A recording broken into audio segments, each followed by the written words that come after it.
Hey, good morning, y'all. Welcome back to the old homestead out here on Turkey Creek.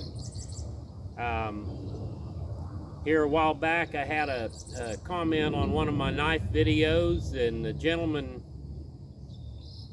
suggested that maybe I show some of the process of making a knife. Now, I'm not going to show you the whole process, putting the scales on and doing all the, making the knife sheath and stuff. There's thousands of videos on YouTube showing that. And there's even videos showing the forging of a knife blade. But I thought I would take this opportunity. I have a gentleman down in South Texas request a knife, and so I thought I'd take this opportunity to show you a little bit of the forging process. I apologize, even though I live in a rural area. I'm about, as the crow flies, about 5 miles from a major Air Force training base. So you're probably going to hear, they're hard after it this morning. You're probably going to hear some T-38s flying over occasionally, and I just apologize for that.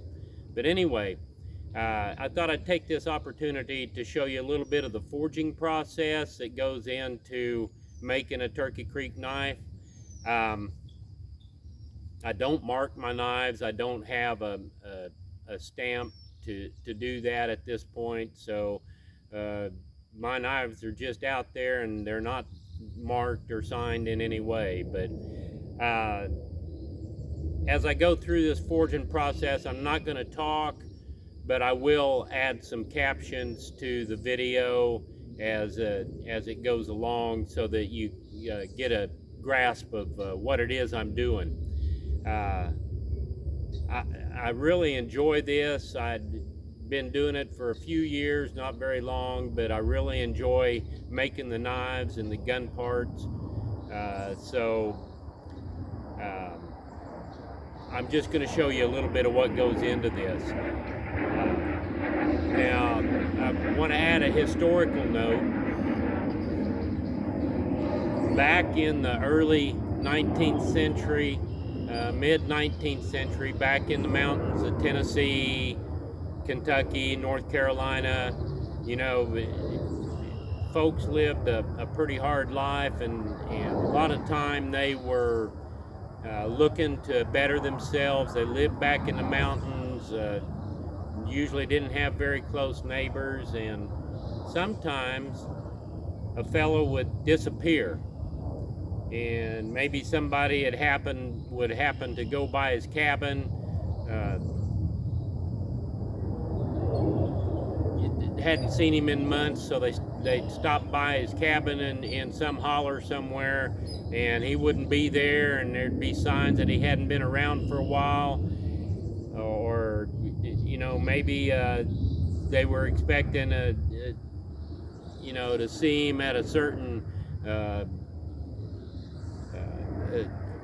log shoot or somewhere, and he just wouldn't be there, and he'd be gone for months and months, and who knows, back in the hills you might go hunting and you might break a leg and die, and nobody'd find you for forever. So they just didn't know what happened to the guy, and they would assume that he would be dead. So they'd put up a marker and in the cemetery, and it'd have John Doe, and they would add, because it was so popular at that time that people would just pick up and move to Texas, which was the place to go if you wanted to get out and get some new land and just have a new life. They would put on his marker John Doe GTT. They wouldn't know that if he was alive or dead, but they would just assume that he probably picked up, and they'd say he's gone to Texas, so they'd put GTT. This knife is going to Texas, so I'm just going to call this the GTT knife. So enjoy the little video that follows, and at the end I'll show you the finished project. I just enjoy doing this. So welcome to Turkey Creek.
Okay, y'all, this is the final finished knife, and it came from,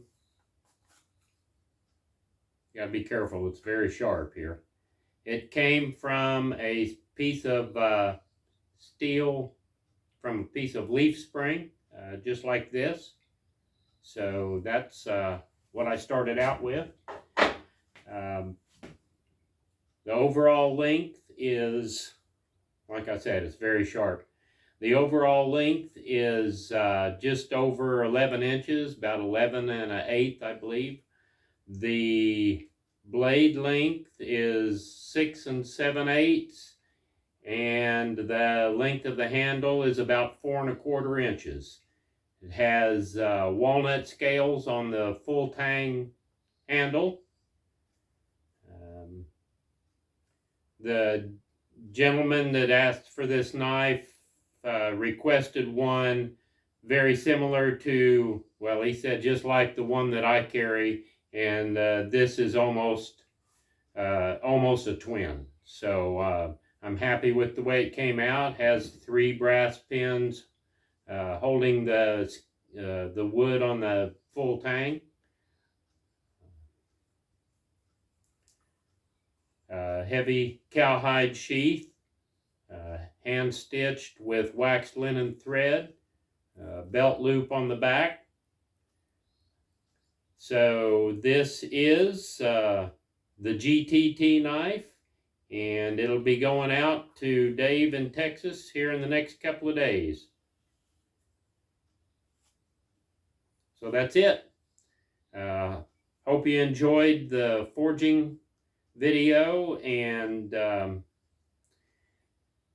for a final thought, I'm just going to leave you with a scripture that I'm sure I've quoted before, but it's from the Epistle to the Galatians, chapter 5, verse 1, and it says, "Stand fast, therefore, in the liberty by which Christ has made us free, and do not be entangled again in a yoke of bondage."